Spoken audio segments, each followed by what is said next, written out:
through our meditation practice, we can bring a little bit more peace into the world. Many teachings of the Buddha relate to sort of pacifying all the causes of strife and conflict in the world. And when I say in the world, of course, I'm not really talking about out there. As Buddhist practitioners, we have a different sense of the world, many of us. The Buddha said famously that this world is to be found within this body and mind, within the fathom-long, this sort of frame, this sort of form that we carry. This is the world. And in many ways, he elucidated this teaching. You know, what is the world for us? It is what we see, what we hear, smell, taste, touch, and think. What else can we know of the world? How do we receive the world? Only through these 6 senses. It's interesting to consider this, isn't it? Because we do have a sense of a vast, global community, and the material world, the earth that we live on, so vast.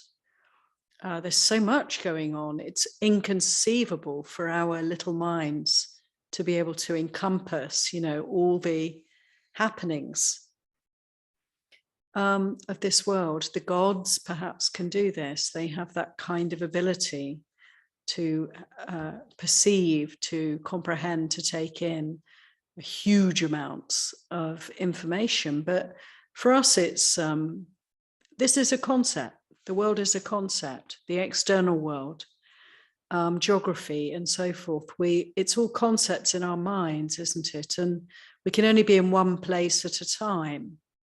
And it's here. It's always here. We're embodied beings, and we have minds that are, they're incredible, amazing, but also limited in certain ways. So truly, the world that we perceive out there is actually right here. And we know about, don't we, the external world through what we take in through the senses, the news, the information, the sights, the sounds, and all the concepts. And it all comes here. And this is where it, sort of hits this chitta, this heart, this mind. And really, we have the choice, don't we, to either make peace, experience harmony, experience well-being, or to experience suffering and strife and agitation. And it really is down to us, and we can get a bit confused sometimes, because we might feel, well, there's so much suffering out there, virtually whole countries undergoing great vicissitudes because of climate issues, floods and fires and so forth. This is terrible and impactful for us. And war happening. Terrible, shocking, unbelievable suffering happening for no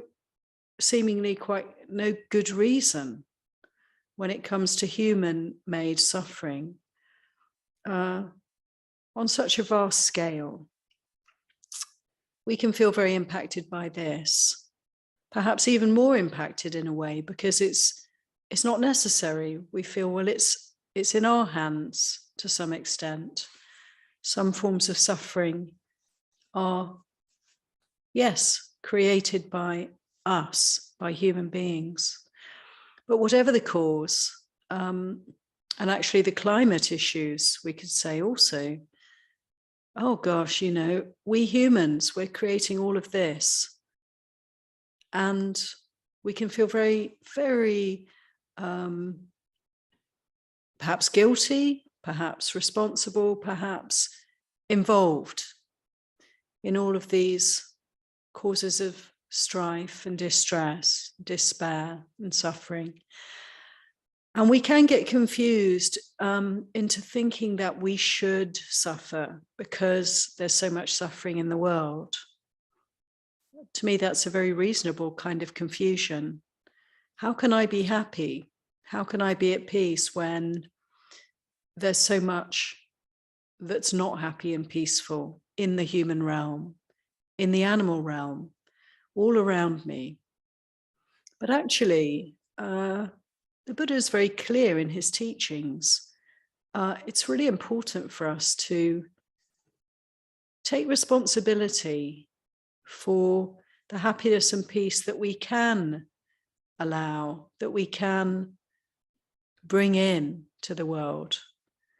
And this is a great offering for us to be able to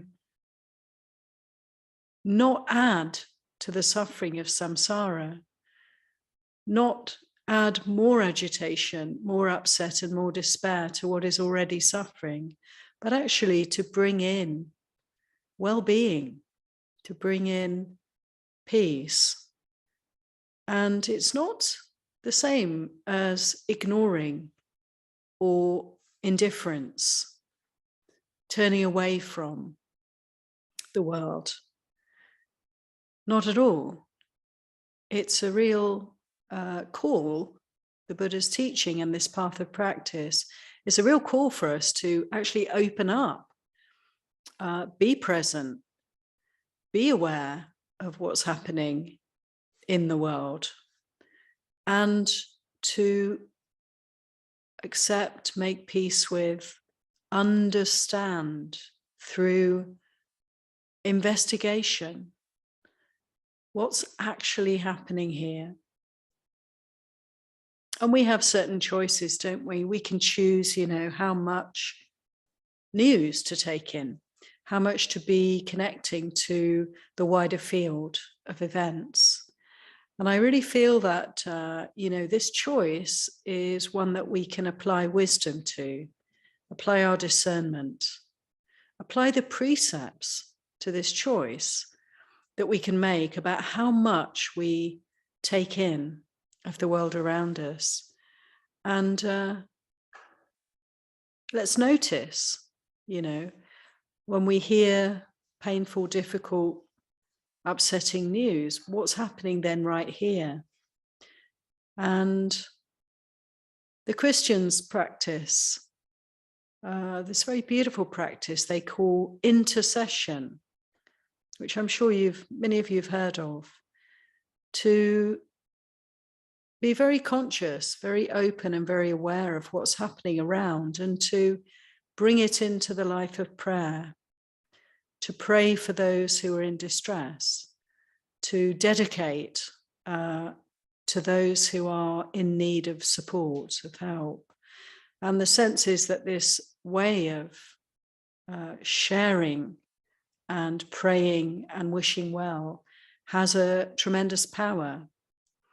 And we Buddhists don't talk about intercession and we don't pray, but we practice metta, bhavana, we practice loving kindness, don't we? We are encouraged by the Buddha to uproot the defilements, to work with greed, with hatred, with confusion, and to understand the causes of these defilements and to let them go. And then to cultivate a heart that is free from suffering, to generate loving kindness, to generate compassion, joy, and equanimity, these divine abidings. And to me, this is very similar to the Christian concept of intercession, that we can kind of turn things around. Ajahn Brahm wrote the wonderful book, didn't he? Titled something like, "Who delivered this cartload of dung, this cartload of manure, this truck of manure," something like that. who's to blame? Who's delivered all this horrible stuff? We read the news and it can feel like a delivery of very, very unwanted, unpleasant, disgusting, appalling material. But what do we do as practitioners? Whatever we receive, it's grist for the mill, isn't it? It's the manure that we can put into the garden, we can put on the compost, and we can watch it nourish and fertilize the ground. We can turn things around, and it's actually a kind of duty for us. It's our responsibility. It's our call from the Buddha not to add to the suffering, but to come out of suffering, to let go of suffering, to see the way to peace and well-being. And a happiness that is not shaken by the conditions around us. So, this way of practice is a way of bringing peace into the world. And it makes a difference. It's a contribution that is not measurable, is it? It's not obvious. It's not, it's very quiet. It's invisible. It's unobtrusive. There's effacement in that. Our practice is one of letting go of overt influence, of arguing, of disputing, of judging or blaming, and simply being present, to simply be present and to observe experience, which is absolutely what we do in meditation practice, isn't it? Is to offer peace into the world. And, it's not a passive thing. We're not really pacifists, I would say, Buddhist practitioners. We are practitioners of non-violence, though. There's the clear boundary. Whenever we take the precepts, every day as we practice the precepts, we practice harmlessness. We are strongly motivated, aren't we, to avoid any kind of hurt or harm to ourselves and to others. So, we're living in a realm where there's a tremendous amount of, or lack of, understanding of the danger of harming others, harming oneself. There's a tremendous unconsciousness around this, around the consequences of this. And so we do actually, I would say, experience hurt and harm in this world. And we just have to pick up a paper actually, or read the news, or turn on the TV and watch the news. And there's hurt and harm happening, which is why it's very helpful to just really be careful about how much we inflict this kind of hurt and harm on ourselves, to be kind to ourselves, not to ignore, not to be indifferent, as I said, but rather to just notice the effect of what we hear, see, smell, taste, touch, and think, and to be responsible about that. And so we can experience, in the world around us, we interface with the world. We're porous, we're open, we receive hurt and harm because it's a field of suffering that we're in.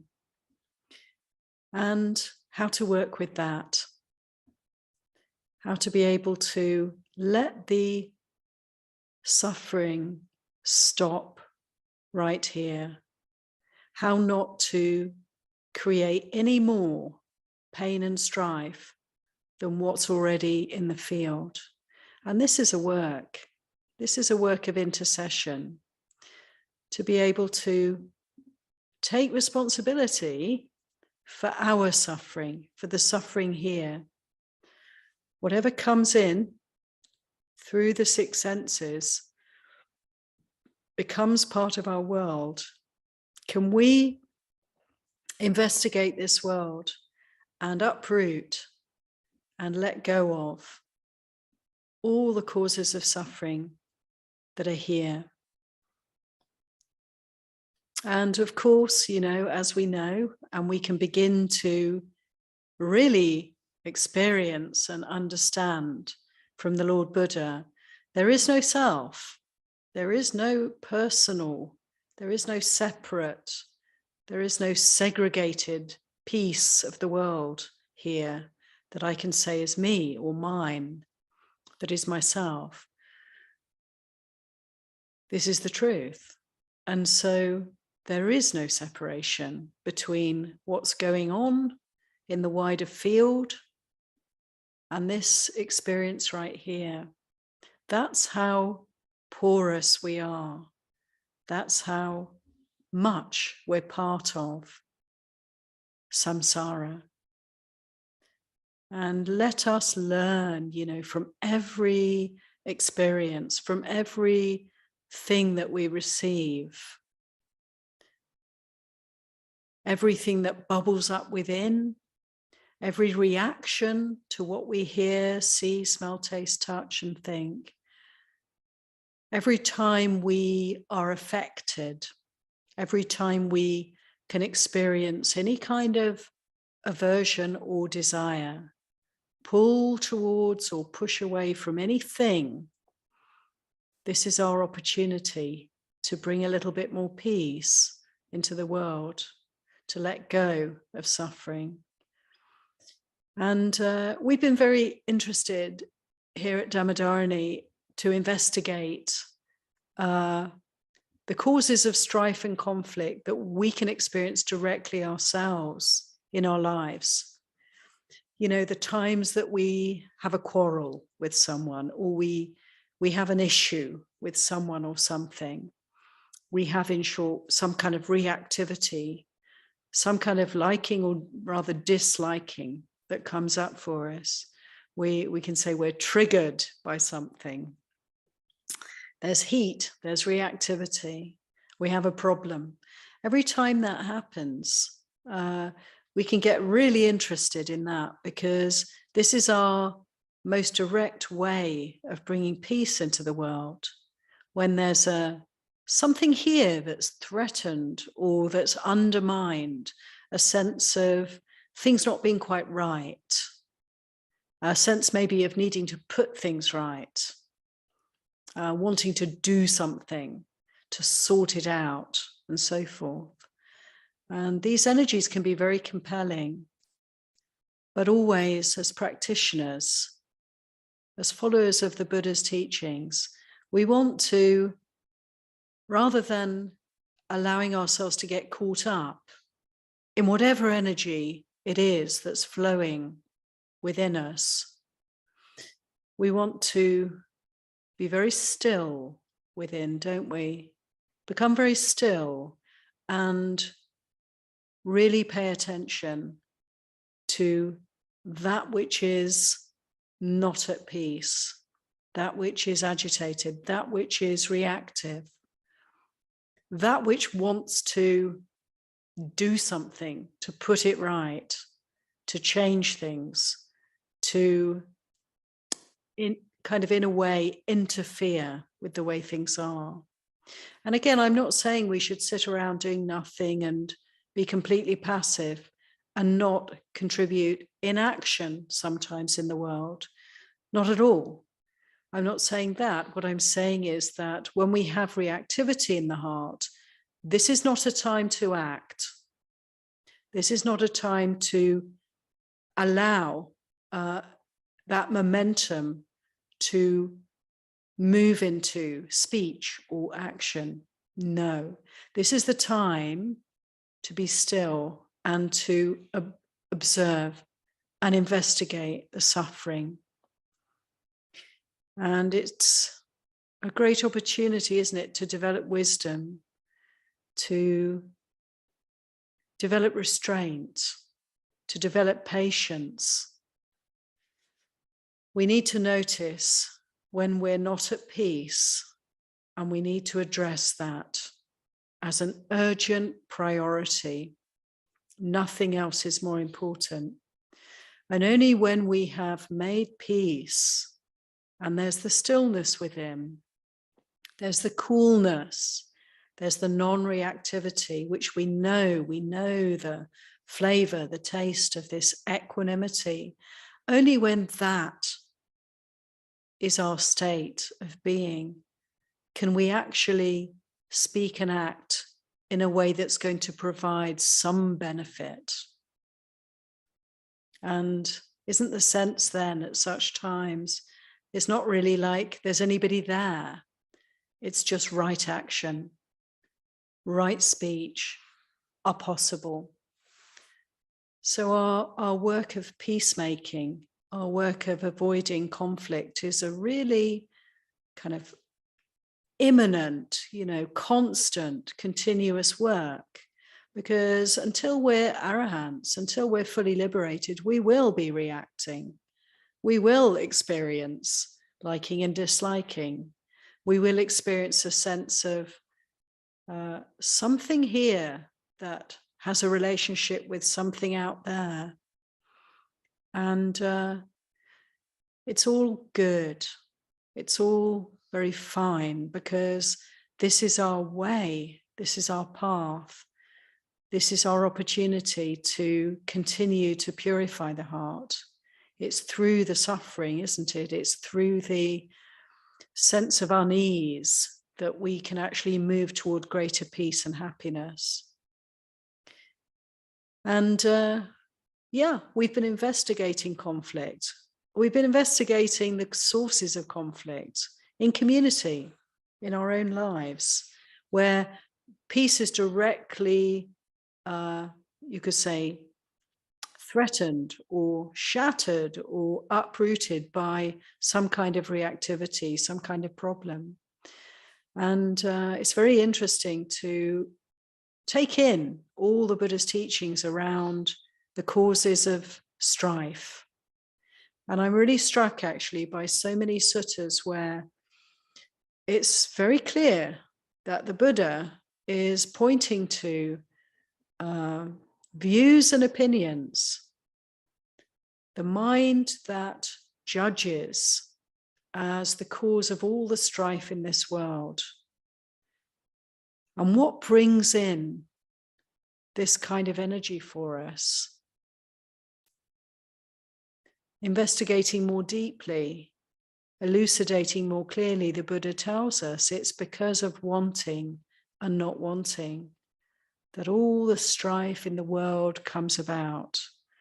So the beginning of strife is some kind of desire or aversion. And what does it do? If it's not seen with wisdom, if it's not understood and let go of, these glimmerings, these hints, these very subtle, perhaps, degrees of liking and disliking will grow into some kind of a energy propelling speech, propelling action, propelling thoughts that are tinged with ignorance, tinged with desire, tinged with aversion, that will lead us inexorably, if we follow them, into some kind of dispute, some kind of quarrel. Quarrel with what? Well, quarrel with reality. And it can be a quarrel with people, a quarrel with situations.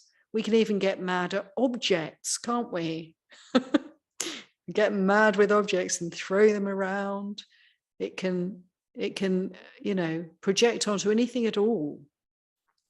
But the sense of unease, disquiet, an argument with reality is the result of unseen, unmet,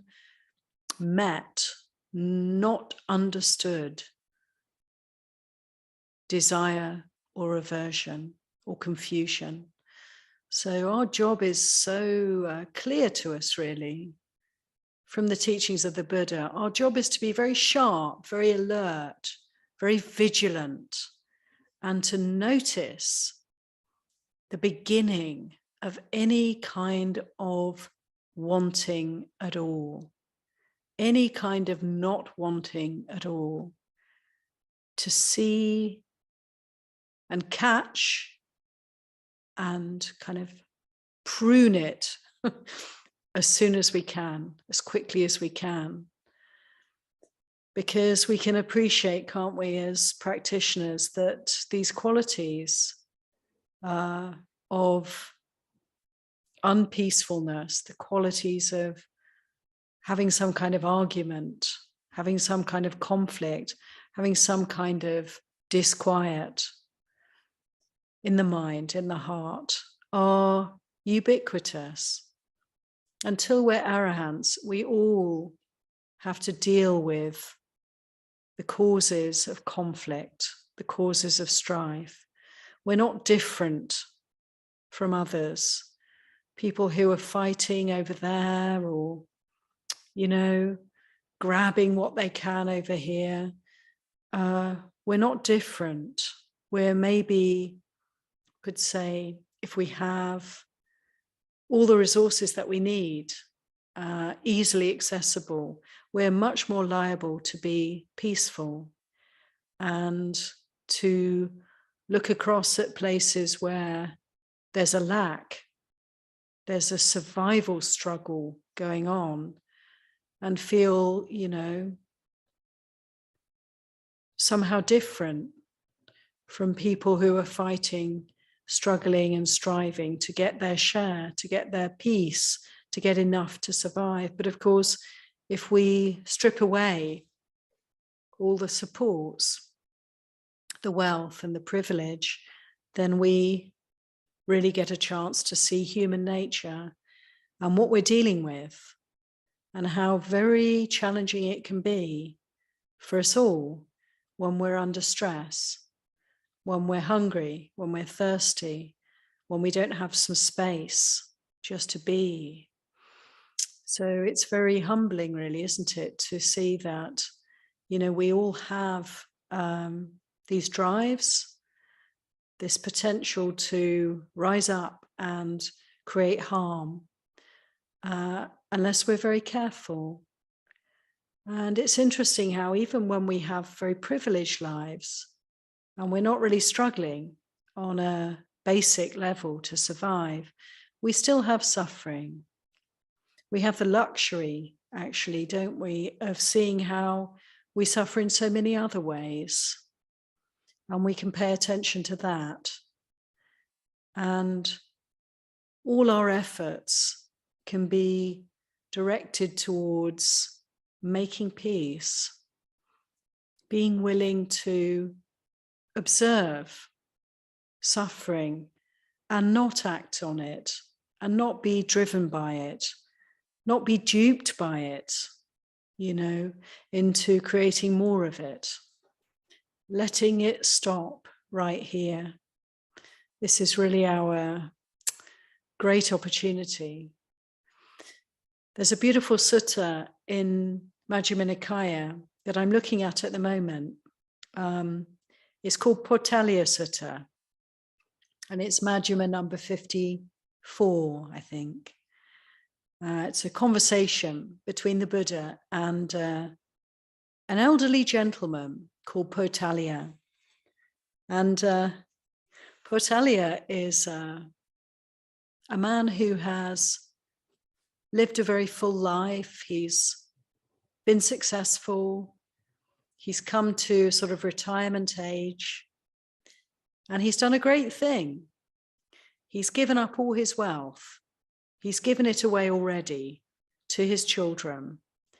And he's just requested from them that they give him enough to survive. But the other great thing that he's done is he's given up all involvement in worldly affairs. No more judgments, no more decisions. And he's living the life of a renunciant to a certain extent. He goes to see the Buddha. They're meditating in a wood, a forest, and he finds the Buddha in this forest and he approaches him. And the Buddha addresses him as a householder and says, come and sit down, householder. And Putaliya is quite put out by this because he feels he's not a householder, he's a renunciant. And 3 times, actually, the Buddha addresses him as a householder. And in the end, he gets a bit shirty, and he says to the Buddha, actually, I'm not a householder. Can't you see? Can't you tell? I'm a renunciant. I've given up all my wealth and property, and I've given up all judgment. And the Buddha says to him, well, the fact that you're wearing shoes and carrying an umbrella and wearing lay clothes was why I called you a householder. And actually, giving up decision-making around what to do with your wealth and how to run your house and your family is not a real giving up of judgment, Putaliya. Can I tell you how to give up judgment? And Putaliya's interested, and he asks the Buddha to say more about judgment, the judging mind, and how to give up judgment. And it's a really powerful teaching the Buddha gives, because he says to Putaliya, there are just these causes of judging, and these causes are to be let go of. They are to be put aside. This is how to practice skillfully. To give up judgment is definitely the direction that we want to move in. And the Buddha said these causes of judgment, we could say of views and opinions, we could say thereby of conflict and strife and disagreement with others. The causes are killing, stealing, and sexual misconduct. These first 3, of course, they're the first 3 precepts. So it's interesting to consider that causes of judgment, having a judgmental or a critical mind, can lie in the way that we're living our lives. And if we're living our lives in such a way that we ourselves are causing harm or acting in unwholesome ways, this is a cause for us to judge and criticize others. So that's very interesting to consider. One could perhaps consider that conversely, if we're living lives that are harmless, perhaps then it gives us the opportunity to not be so swayed or overwhelmed by judgmental thoughts, critical thoughts towards ourselves, towards others. Perhaps it gives us more of an opportunity to investigate the tendency to judge and criticize, and to be able to work with that and to let go of that. So these first 3 are very good to consider. If we keep a sila, if we live virtuous lives, perhaps we're less likely to experience these. But the Buddha went on to say there are other causes of having a judgmental mind, and they are divisive speech, speaking in such a way that we cause disharmony externally, you could say, or even within ourselves. Also telling lies, being dishonest in our speech. So again, unskillful speech, creating disharmony. It's interesting also that we can consider that if we speak in ways that are harmful, we're more likely to nourish and feed that tendency to have a critical, judgmental mind. Like a kind of vicious circle, isn't it? What we say, what we think, we can kind of reaffirm unskillful ways of thinking and speaking through actually acting in those ways. We can strengthen the defilements, can't we, when we indulge in them? And when we work to let go of the defilements, to see through them, to uproot them, then we can diminish these tendencies. So again, sila, right speech, helps us to let go of critical, judgmental ways of promoting or promulgating our views and opinions, and thereby creating conflict. Other causes of a judgmental mind, the Buddha said, greed and desire and lust, wanting. It's like two sides of a coin, isn't it? If we have a mind of desire, we also have a mind of aversion. As much as we delight in, we're going to be critical of. You can't have one without the other.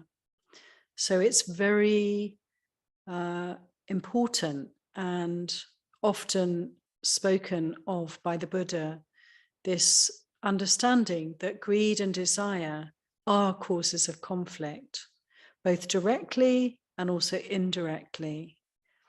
Directly, we try to get what we want, and it can mean that we're hurting and harming others in the process. We can be covetous of others' property. We can be wanting to expand our territory to get more resources, and so thereby directly causing harm to others. But also the tendency toward greed is also feeding and nourishing the tendency towards aversion. Other causes of a judgmental mind, the Buddha said, blaming and insulting. So again, we can kind of get into the vicious circle. The more critical we are, the more blameful, the more we have the tendency to put our suffering out onto others, then the more that grows. That tendency will grow, and we'll be blaming and judging and arguing all the more. The other causes of a judgmental mind, there are two more. The Buddha said anger. Anger and arrogance. Arrogance.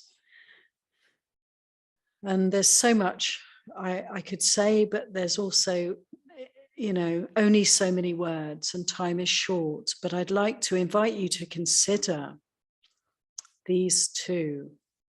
Anger as a cause of a judgmental mind, and arrogance, that sense of superiority, that sense of knowing anything at all, that conviction that our thoughts are right because they're ours, and so forth.